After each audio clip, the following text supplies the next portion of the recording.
حضرت انس بن مالک کہتے ہیں میں حضور کے پاس بیٹھا تھا، حضرت عبداللہ ابن عمر بھی بیٹھے تھے، کوئی بات ہو رہی تھی، ایک حجرے میں بیٹھے تھے، دروازے پہ دستک ہوئی، مسند امام احمد میں حدیث ہے، نبی پاک علیہ السلام نے فرمایا انس دروازہ کھولو، دروازے پہ وہ بندہ ہے جس کو اللہ بغیر حساب کتاب جنت عطا فرمائے گا، وہ بندہ ہے دروازے پہ۔ حضرت انس بن مالک کہتے ہیں میں نے دروازہ کھولا تو بندہ دیکھا، غریب سا ایک انصاری صحابی، اور بندہ بڑا سادہ، وضو تازہ کر کے آیا تو پانی کے قطرے داڑھی سے بہ رہے ہیں، اور چمڑے کے جوتے اس نے لپیٹ کے نا تو بغل میں چھپائے ہوئے، آ کے اتحیات کی حالت میں بیٹھا، حضور سے دو چار باتیں کی، چلا گیا۔ ہم اس کا رنگ دیکھتے رہے اور مصطفیٰ کا کرم دیکھتے رہے۔ اس کو حضور نے جنتی کہا ہے۔ کہتے ہیں اگلے دن اسی ٹائم اسی وقت ہم حضور کے پاس بیٹھے تھے، پھر دروازے پہ دستک ہوئی، حضور نے فرمایا دروازہ کھولو، دروازے پہ وہ بندہ ہے جسے اللہ بغیر حساب کتاب جنت عطا فرمائے گا، بغیر حساب۔ کہتے ہیں دروازہ کھولا،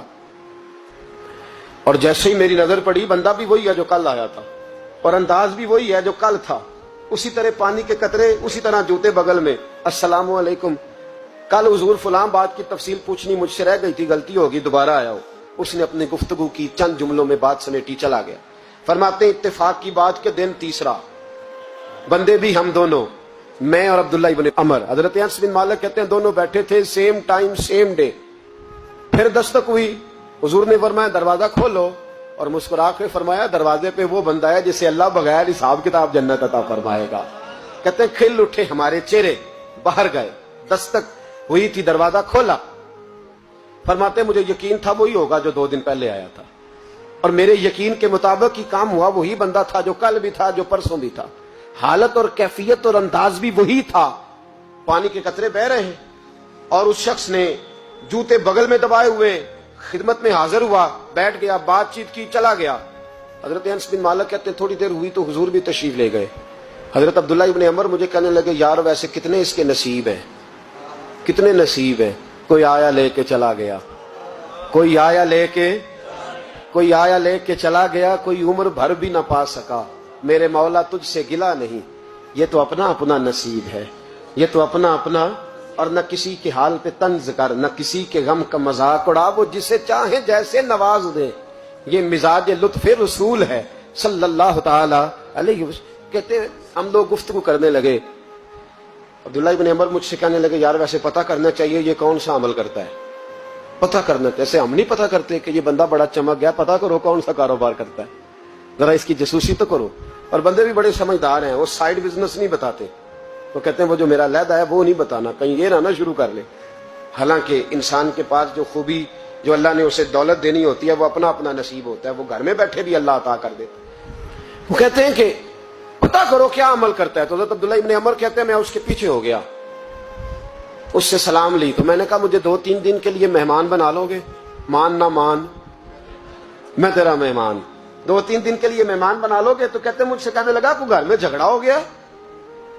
کیونکہ پڑوس میں تو تمہارا قریب ہی تو تمہارا گھر ہے، میرے مہمان بننے کو جھگڑا ہے؟ تو میں نے کہا چلو ایسے ہی سمجھ لو، پر مجھے مہمان بنا لو۔ کہتے ہیں میں 3 دن اور 3 راتیں اس شخص کے ساتھ رہا، وہ کتنا صدقہ کرتا ہے میں نوٹ کرتا رہا، نماز کتنی پڑھتا ہے، اس کا کیا، میں چاہتا تھا کہ وہ عمل مجھے ملے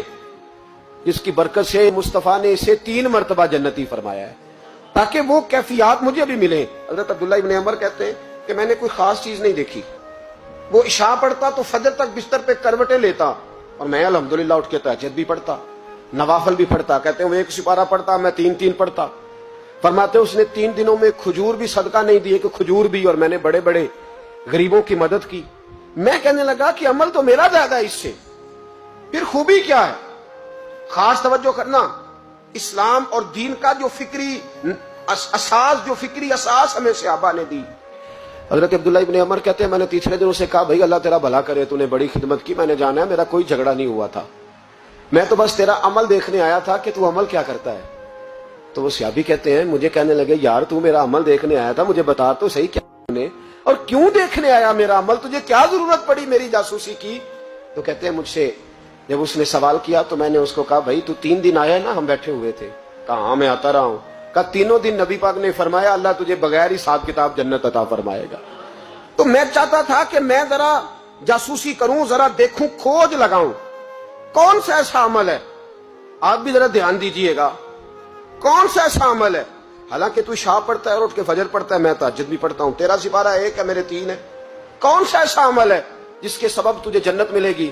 کہتے ہیں وہ صحابی کہنے لگے یار کوئی ایسا عمل نہیں, کوئی شے نہیں, میں اس قابل ہی نہیں, من آنم کے من دانم, جو میں ہوں مجھے پتا ہے. کہا پھر کوئی بات تو ہوگی, تیری مہربانی بتا دے, میں نے 3 دن 3 راتیں محنت کی ہیں, بتا دے. کہتے ہیں وہ کہنے لگے اگر تجھے بتاؤں نا تو پھر سن, میں جب رات کو سوتا ہوں تو اپنے دل پہ نظر ڈالتا ہوں, اور سویرے جب اٹھتا ہوں تو پھر اپنے دل پہ نظر ڈالتا ہوں, موبائل پہ نہیں, کنجی پہ نہیں, یہ چابیاں کدھر ہیں, بٹوے پہ نہیں, میں رات کو سوتے ہوئے بھی اپنے دل پہ نظر ڈالتا ہوں, سویرے اٹھتے ہوئے بھی میں سب سے پہلے اپنے دل پہ نظر ڈالتا ہوں. فرماتے ہیں الحمدللہ میرے دل میں کسی کا حسد نہیں ہے, کسی کے بارے میں کوئی کینہ نہیں ہے,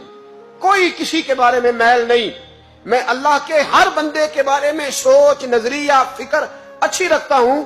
اور فرمایا میں تیرے بارے میں بھی عبداللہ یہی سوچتا ہوں کہ تو مجھ سے زیادہ نیک ہے. الحمدللہ اس وقت بھی